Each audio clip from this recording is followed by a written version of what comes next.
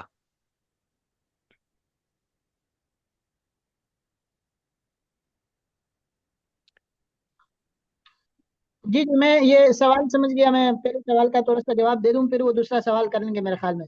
جی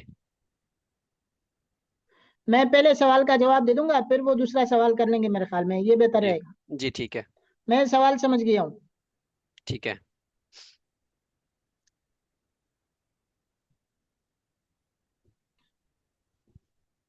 السلام علیکم. مجھے سوال سمجھ آ گئی ہے. تو بنیادی طور پر ان کے سوال جو میں سوال دہراؤں گا، آپ سن لیں، اگر اس میں کوئی مسئلہ ہے پھر مجھے بتا دیں. وہ یہ سوال کر رہے ہیں کہ دیکھیں نا، امام بخاری کو اگر ہم دیکھیں گے، دیگر محدثین کو دیکھیں گے، ان کے ہاں احادیث کی تعداد بہت کم ہے. اس کے بعد احادیث کی تعداد بہت زیادہ بڑی ہیں، تو کیا اس میں ضعیف احادیث اتنی بڑی تعداد میں آ گئی ہیں؟ یہی سوال ہے نا؟ جی سوال یہی ہے. جی یہی ہے. اچھا. اصل میں دیکھیں علی بھائی، مسئلہ یہ ہے کہ محدثین نے جو اپنی کتابوں میں احادیث کا اندراج کیے ہیں، تو اس حوالے سے انہوں نے اپنی شرائطیں ان کی. اب امام بخاری رحم اللہ کی شرائط بہت ہی زیادہ سخت ہیں، تو اس سے انہوں نے جو احادیث اس میں درج کی ہے وہ بہت ہی کم تعداد میں آ گئی ہیں. اور امام مسلم کی شرائط بھی سخت ہیں. یعنی وہ اس وقت، ظاہر بات ہے، ہر محدث اس بات کی کوشش کر رہا تھا کہ میں جن احادیث کو مرتب کر رہا ہوں وہ احادیث ہو جو یا تو صحیح ہو یا صحت کے قریب ہو. ضعیف روایات جمع کرنے کی بہت کم حضرات نے کوشش کی ہے. تو اس وجہ سے ظاہر بات ہے، جو ان کی شرائط تھی، ان شرائط کے مطابق تو جو صحیح روایت ہے وہ بہت کم ہے. اس سے کہ جس نوعیت کی شرائط امام بخاری کی ہیں، وہ تو اگر آپ دیکھیں گے تو ایسی سخت شرائط ہیں کہ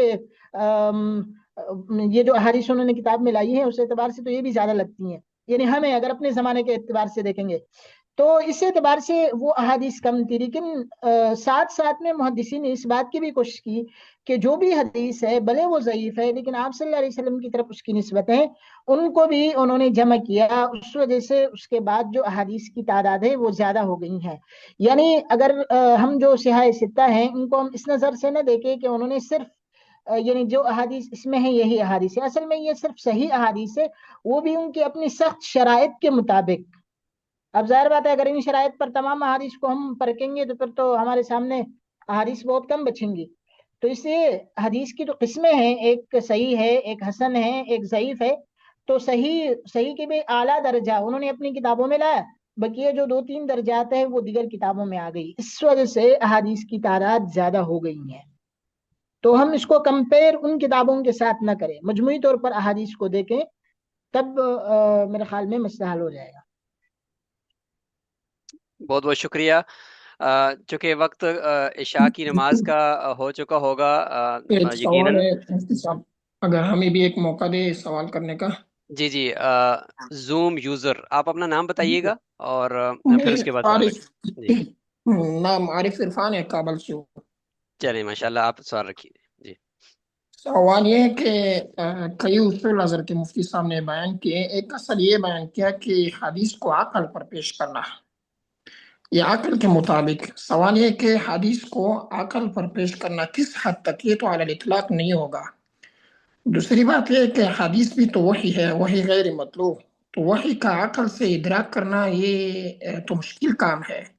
اس بارے میں اگر ہم لوگوں سے بات کریں تو کیا جواب دیں گے؟ ہم منکرین حدیث پر بھی رد کرتے رہتے ہیں، اور اسی طرح وہ لوگ جو کہتے ہیں کہ اگر حدیث عقل کے خلاف ہو وہ حدیث نہیں ہے. جس طرح کہ ہمارے یہاں ایک متیار صاحب ہے، انہوں نے اپنی کتاب بخاری کی شرح میں لکھا ہے، صفحہ 19 میں. جی جی مفتی صاحب، اگر سوال سمجھ چکے ہیں تو جی آپ جی تشریف فرمائیں۔ جی، سوال سمجھ جی۔ جی مفتی صاحب، ایک مکیار صاحب نے صفحہ 19 پہ لکھا ہے کہ اگر حدیث عقل کے خلاف ہو تو ہم اس کو نہیں مانیں گے، اور یہاں موجود بھی ہے، وہ کابل میں موجود ہے۔ اس بارے میں اگر آپ تفصیل بتا رہے کہ یہ کس حد تک ہم عقل سے حدیث کو جان سکتے ہیں، بڑی مہربانی، جزاکم اللہ۔ بہت شکریہ۔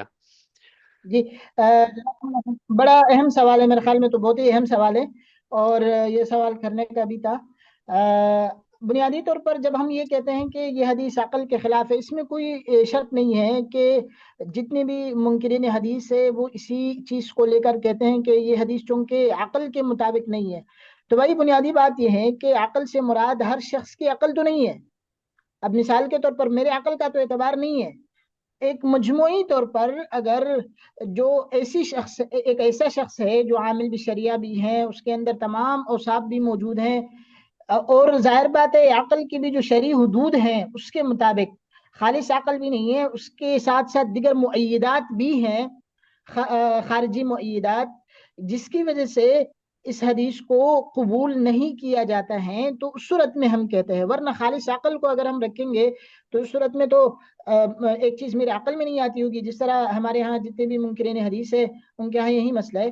تو عقل سے مراد ایک تو وہ ہیں کہ جو شرعی حدود ہیں اس کے مطابق ہو، جو عقل کے لیے شریعت نے حد رکھی ہے۔ دوسرا یہ کہ ہر شخص کے عقل کا اعتبار نہیں ہے، جو شخص کہہ رہے ہیں وہ ظاہر بات ہے عامل بالشریعہ بھی ہوں، شریعت کے جتنے بھی مقتضیات ہیں وہ سارے ان میں موجود ہوں، اور اس کے ساتھ ساتھ یہ بھی ہے کہ خارجی شواہد بھی اس کے لیے ہیں کہ عقلاً یہ بات نہیں مانی جا سکتی، اس صورت میں پھر اس کو رد کیا جا سکتا ہے۔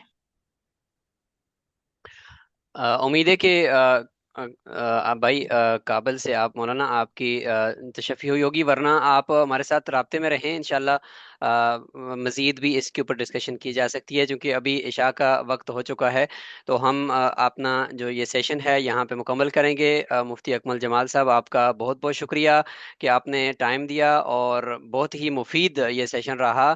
یقیناً یہ ہمارے رگ و پے میں یہ بسا ہوا رچا ہوا یہ سیشن ہے، کیونکہ ہم جب پڑھتے تھے تو اساتذہ کرام سے سنتے تھے، پھر تخصص کے اندر بھی ہم نے اس کو اساتذہ کرام سے سنا نہیں بلکہ باقاعدہ پریکٹیکل بھی ہم کرتے تھے۔ تو ابھی میں خود بھی جامع ترمذی کے اوپر کام کر رہا ہوں مدرسہ روڈ پی کے میں، تو بہت ہی مفید ہے، اور بالخصوص جب آپ یونیورسٹی لیول پہ ریسرچ کرتے ہیں تو آپ نے بہت اچھے طریقے سے کمپیئر کیا کہ جیسے آپ رحلہ کا جو ہمارا یہ علم حدیث کے اندر ہے یہ ٹرم ہے، تو اس طریقے سے ہم ریسرچ کے اندر بھی اگر ہم جاتے ہیں ریسرچ کرنے کے لیے فیلڈ ورک کے لیے، تو یہ بھی رحلہ کے اندر آئے گا۔ کتنے بہترین قسم کی آپ نے نا اس کو جوڑا ہے اور کمپیئر کیا ہے۔ اس طرح سے بہت ساری اور بھی مثالیں ہیں۔ اللہ تعالیٰ آپ کے علم و عمل میں برکت نصیب فرمائے۔ باقی احباب کا بھی بہت بہت شکریہ۔ انشاءاللہ آپ کو اس سیشن کی تحریری شکل میں بھی سارا خلاصہ ملے گا، اور اس کے بعد پھر اس کا مزید ایک سمری آڈیو کی شکل میں بھی انشاءاللہ آپ کو دی جائے گی، جس میں دو لوگ گفتگو کر رہے ہوں گے اس سیشن کے اوپر، اور اس کا ایک نچوڑ اور ایک کرکس جو ہے وہ آپ کے سامنے بھی آئے گا، جس میں آپ کو اور لطف آئے گا اس پورے ٹاپک کو سمجھنے میں، اور ذرا نئے طریقے سے اور نئے زاویے سے انشاءاللہ ہم اس کی جو سمری ہوگی وہ آپ کے سامنے رکھیں گے۔ باقی مفتی صاحب کی طرف سے جیسے ہی ہمیں مزید کوئی تحریری مواد ملتا ہے وہ بھی انشاءاللہ آپ سب کو پہنچا دیا جائے گا۔ جزاکم اللہ خیرہ۔ السلام علیکم ورحمۃ اللہ وبرکاتہ۔ وعلیکم السلام ورحمۃ اللہ وبرکاتہ۔ وعلیکم السلام ورحمۃ اللہ